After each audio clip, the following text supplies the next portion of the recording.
Altas tasas de interés, elevada inflación y mercado cambiario inestable.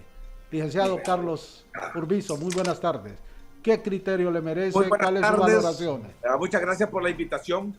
Efectivamente, pues el pueblo hondureño está pasando por unos tiempos difíciles que solo lleva como 201 años esta situación, ¿verdad? Y nunca se ha podido resolver a satisfacción del pueblo porque los políticos han fallado. Las dos caras de una moneda son, en este caso, política y economía. Nosotros vivimos y trabajamos de acuerdo con las leyes. Eso lo tenemos que entender. Este mismo programa se está llevando a cabo de acuerdo con las leyes que pone Conatel y todas sus directrices.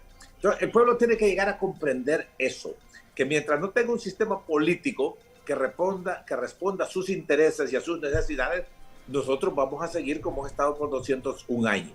Entonces, cuando lleguen a estas crisis, no sabemos qué hacer, no estamos preparados para ellos, ni económicamente ni culturalmente. Si queremos hablar del problema del combustible, ya todo el mundo sabe el impacto que tiene por todos lados. Ahora nos queda es cómo suavizamos ese golpe. Aquí la señorita Saraí nos puede decir que tal vez un 75% del combustible se usa para transporte, ¿verdad? De personas y de bienes, productos, etcétera, etcétera. Entonces, ahí tenemos que ver la solución, ¿verdad? ¿Por qué el transporte público no es un transporte público que ninguno de ustedes que está ahí, ni yo tampoco, lo utilizamos? ¿Por qué no lo utilizamos? Porque no es cómodo o no ha sido cómodo hasta el día de hoy, ¿verdad? No es seguro, primordialmente seguro, ¿verdad? Ni conveniente por las rutas que tiene. Entonces, ese problema lo tenemos que resolver. Si no tenemos una solución y no la tenemos a corto plazo, pues entonces a ver qué nosotros tenemos que ajustar en nuestro presupuesto para acomodar el gasto que ya tenemos. Ahí dijeron ustedes, bueno, pues ahora cuando el muchacho o la muchacha venga, papi, préstame el carro, no, el combustible está muy caro. Que vamos a hacer un programa de cómo van a estar los diferentes mandados que hay que hacer, que hay que ir a la tienda, que hay que ir a las farmacias, que hay que ir al cine, todo una sola vuelta. Pero todo eso es una cierta cultura y estamos acostumbrados a demasiada comunidad. El impacto es grande y lo vamos a sentir por todos lados y no hay una solución que solo podemos nosotros enchufar, ¿verdad? Y tenerla. No sé si ustedes lo han visto, lo han percibido así, pero yo, Juan Carlos Sierra, sí lo percibe. Un expresidente que va a estar opinando desde la cárcel, que eso le va a traer Inestabilidad. inestabilidad. En fin, tantas cosas que hay que ser honestos.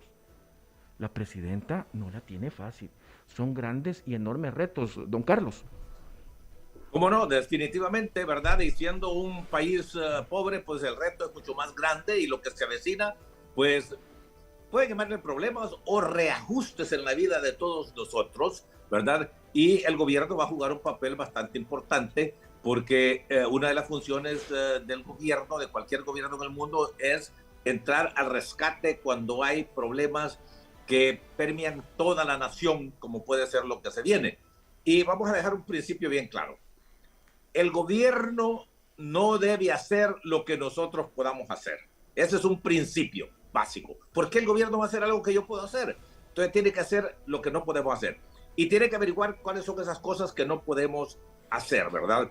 Sabe que se avecina una crisis y sabe que se avecina una crisis alimentaria. Entonces, eso es número uno, alimentos y salud, ¿verdad? Y tenemos que ver cómo podemos salir nosotros de esta hondonada que se viene, ¿verdad? Con alimentos y con salud para luego enfrentar alguna reconstrucción que pueda existir de Honduras. Entonces, eso tiene que reflejarse a través del presupuesto. O sea, que el presupuesto, así como lo ajustamos nosotros en persona, el gobierno tiene también que replantearlo. Ahí hay un presupuesto del gobierno central, que es el que importa, de aproximadamente 200 mil millones de dólares, y el otro que hablan de 400 mil, ni lo tomemos en cuenta, porque ahí está la ENE y están una serie de otras empresas, ¿verdad?, que no tienen que ver con la función directa del gobierno central. Entonces, digamos, cuando hay problemas de inundación, terremotos, incendios, ¿quién los resuelve? El gobierno. Para eso le pagamos al gobierno.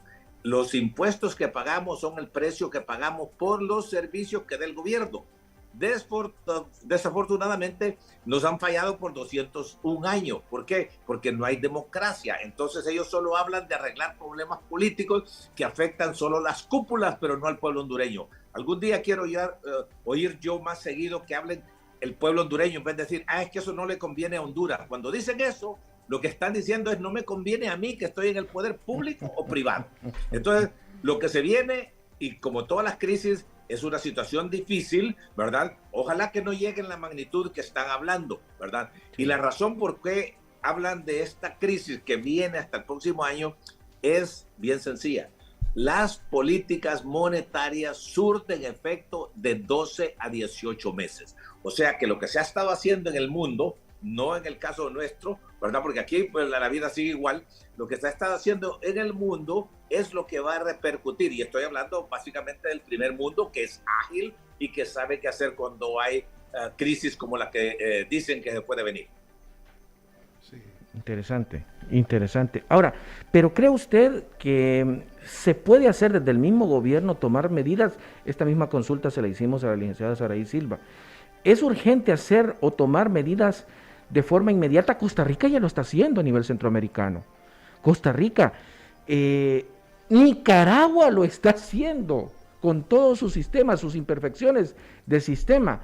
El Salvador no digamos, pese a que, según los expertos, calculan que en El Salvador el próximo año va a ser de gran impacto económico, porque es un espejismo la economía salvadoreña en estos momentos, pero están trabajando en función de eso. Pero miramos que nuestras autoridades no están haciendo absolutamente nada, don Carlos. Eso es correcto, pero es que mire, las autoridades tienen que ir más allá. ¿Qué sucede si usted tiene una crisis de su salud? Bueno, lo atienden aquí en Honduras, pero en un momento dado va a decir usted, bueno, yo hablo con mis parientes y me voy para los Estados Unidos, me voy para Colombia, me voy para México, cualquier otro lado. Pues aquí se viene una crisis desconocida hasta ahorita, ¿verdad? Principalmente por este gobierno, ¿verdad? Que todavía no arranca, y eso no es que quiero condenarlo yo, pero lo que sucede es que lo que han estado haciendo no es gobernar, ¿verdad? Ahí está que ni siquiera pueden manejar el presupuesto, ¿verdad? Entonces, tienen que llamar a gente que conoce. Alguna gente está aquí.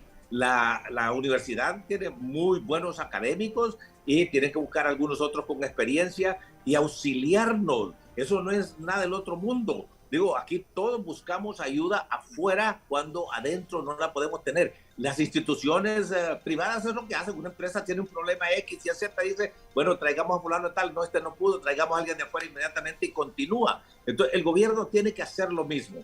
Mire, se trata de lo siguiente.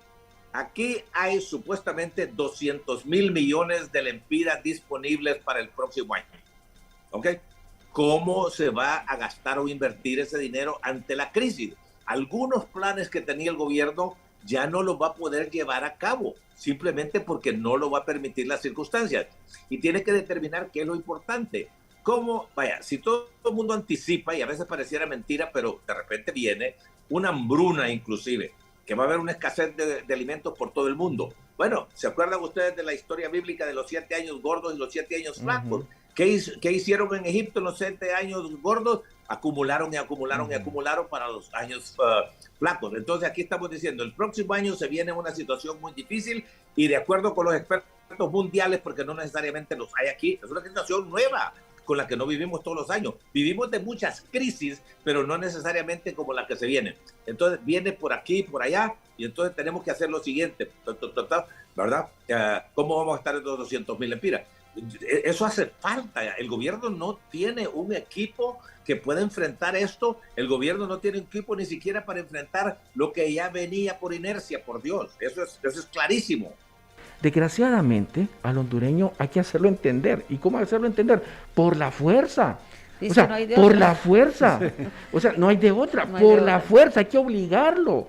Nos tienen que obligar. Pero ¿y quién nos tiene que obligar? El Estado, que es el líder. Bueno, entonces ellos tienen que hacer y tomar medidas, decía don Carlos. Esto no hay que preguntarle a nadie, hay que hacerlo. Definitivamente que tiene que ser así. Me permiten, miren, reconozcamos que el 70% por lo menos de los hondureños son pobres. ¿Qué le va a pedir a un pobre que en vez de 3 tortillas se coma una? Que en vez de media libra de arroz se come un cuarto de arroz. No, ahí es donde está el problema que tiene que enfrentarse. ¿Cómo lo va a obligar a qué? ¿A qué va a obligar a toda esta gente que está marginada en miles de miles y no millones por todos lados? No, aquí lo que se quiere es de sabiduría, de inteligencia, de diligencia, de sensibilidad, y decir esa gente va a sufrir porque yo no soy un buen líder, que nunca los ha habido en Honduras, solo han habido caciques. Enfrentemos eso, ¿verdad? Les repito, cuando ellos hablan de resolver sus problemas, ahorita tenemos el de la Corte Suprema de Justicia, es una cuestión política, estamos viendo cómo no salen afectados y cómo salen beneficiados. Que nos pero importa, los hondureños que nos siga, estoy viendo yo en la esquina, ¿verdad? Una gente que está ahí pidiendo, ¿verdad? Sí. Que vive de eso todos los días. ¿Qué va a hacer con esa gente? Tenemos problemas estructurales muy grandes y de repente viene esta crisis nueva, porque ya pasamos la de la pandemia y vamos a seguir, y estamos débiles, ¿verdad? Estas crisis no muestran tanto lo fuerte que es la crisis como lo débil que estamos nosotros. Y eso es un programa a largo plazo para fortalecernos, para integrarnos, y no está ocurriendo. Le voy a dar un ejemplo bien sencillo. 6.500 escuelas unidocentes desde a saber cuántas décadas. ¿Por qué no pueden atacar ese problema desde antes? ¿Qué se requiere para eso? Voluntad, sensibilidad, identificarnos con los demás. Ahorita estamos en una crisis. Óigame, usted no le puede pedir peras al olmo, como dicen, ¿verdad? Aquí tiene que ser algo inteligente y es posible hacer. Mire, después de la Segunda Guerra Mundial, sí, Europa estaba muriéndose de hambre y los Estados Unidos tuvo que llegar con una serie de programas, ¿verdad? A auxiliar a esa gente hasta que salieron de ellos, y mírenlos ahora dónde están. Pues nosotros siempre hemos estado en esas condiciones. Yo le digo, hay que tomar ese presupuesto de 200,000 lempiras y de millones, perdón, y decir, ¿cuál es la mejor forma de que nosotros podamos invertir este dinero, que es del mismo pueblo que los pagó los impuestos, ¿verdad? Y los préstamos que se van a obtener. Del mismo pueblo, va para el pueblo, para diferentes personas. Yo voy a pagar mis impuestos, pero a mí el gobierno no me tiene que auxiliar porque yo puedo por mi propio esfuerzo, ¿verdad? Pero hay un gran número de personas que no hay. Y eso es lo que significa vivir en comunidad, vivir y ser parte de una nación que responde. Pero aquí el gobierno está haciendo algunas acciones saludando con sombrero ajeno. Le voy a decir, ahí está un subsidio con el que yo estoy de acuerdo para los 150 kilovatios, pero no sale del presupuesto general de la República. Sale de todas aquellas instituciones a quienes les está cobrando. Yo estoy relacionado con una a cual asesoro, óigame, ¿dónde le cuesta casi 500,000 lempiras al año ese subsidio? Eso van a ser 6 millones, las utilidades se le van por abajo. Y si las utilidades van por abajo, la reinversión también, y los bancos le van a querer prestar menos porque no tiene suficientes utilidades que respalden el crédito que le pueden dar. Óigame, aquí hay problemas fundamentales, estructurales, de tipo fiscal y de tipo monetario. Aquí no se va a luchar de la misma forma que se está luchando en Estados Unidos y en Europa por la inflación. Don Carlos, y precisamente ustedes de aumentar las tasas monetarias, que nadie sabe qué es eso, ¿verdad? En Estados Unidos y Europa es un exceso de demanda que hay, entonces lo que quieren es ver cómo suavizan esa demanda para que los precios bajen. Aquí en Honduras el problema es de producción, es de oferta, no hay suficiente de nada. Vamos a tener que aprender a comer zacate, digo yo, porque ahí están los campos. Oiga, vaya, es tan extenso esto, pero tengo que decirle, apenas el 4% de los préstamos que dan los bancos son para agricultura. Y ese 4%, la mayoría es para bananeras, para palmeros, para azucareros, etcétera. Lo que queda para el pequeño productor es muy poco. ¿Y por qué? Simplemente porque no es bancable. Hay que enfrentar ese problema de cómo elevar a estas personas. Ahí hablaba Saraí sobre la eficiencia. Bueno, imagínense, de una manzana aquí salen 10, 12 quintales de maíz. En Costa Rica creo que salen como 60 y así por el estilo. Pero no se ha enfrentado ese problema fundamental. Es un problema de gestión de gobierno. Don Carlos, perdón que lo interrumpa, pero ¿hasta dónde también va a haber? Licenciado Carlos Urbizo, sus valoraciones finales en torno a lo que nos espera y qué acciones hay que tomar. Bueno, voy a seguir con la causa que llevo más de 20 años de estar promoviendo. ¿Ustedes creen que es chiripa, que es accidente, que es casualidad que los países del primer mundo son democráticos y que por eso viven bien. Veamos nosotros, no hemos tenido democracia en 201 años. ¿Cómo va a responder el Congreso ante el pueblo si le vale madre el pueblo? A ellos lo que les conviene es ellos, y lo podemos ver ahí evidentemente. Entonces la lucha nuestra tiene que tener por tener un sistema político democrático, sin adjetivos, nada de incipiente, que esto, que lo otro. Democracia, libertad individual, soberanía popular, donde haya igualdad de oportunidades. Aquí estamos en una desigualdad increíble, social, política y económica. Y óiganme, ¿a quiénes estamos nosotros hablando ahorita sobre qué hay que hacer para ahorrar? A ese 70-75% de pobres. ¿Ustedes creen que ellos derrochan? No derrochan ni siquiera un grano de frijol ni un grano de arroz, por Dios, ¿verdad? El problema está en otro lado y está en el sistema político que tiene que responder a estas necesidades. Los subsidios, oiga, en los Estados Unidos la gente pobre recibe estampillas que las van a cambiar por comida a los supermercados. Hasta en el Vaticano hay subsidios, pero los hacen inteligentemente y aún así les meten goles, ¿verdad? Que hay fraudes con relación a eso. Nosotros ahorita así nomás, porque simplemente no estamos preparados para eso.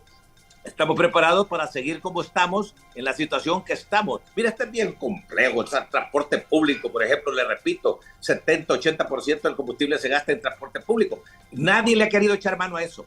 Y el agravante del transporte público en Honduras es que no es público. En Estados Unidos, ¿quién es el dueño del transporte público? Las municipalidades. Y ahí tienen su corporación de transporte y el alcalde no puede meter la mano. Si le mete la mano, se la cortan, ¿verdad? Ya pues nos acabó el tiempo, pero nosotros estamos buscando un parche aquí en este momento, solo para ver si logramos salir de esta situación que nos está ahogando y después volvemos a lo mismo. Estos son problemas profundos y comienzan con el sistema político. Si no resolvemos el problema político, no hay esperanza para el pueblo hondureño, tan sencillo como sencillo. Es imposible tener un Estado de Derecho cuando no hay, discúlpenme, cuando no hay democracia. Es imposible. Lo que va a suceder es cualquier cosa en cualquier momento y ahí vamos a ir defendiéndose cada quien como pueda. Muy bien, muchísimas gracias, licenciado Carlos Urbizo.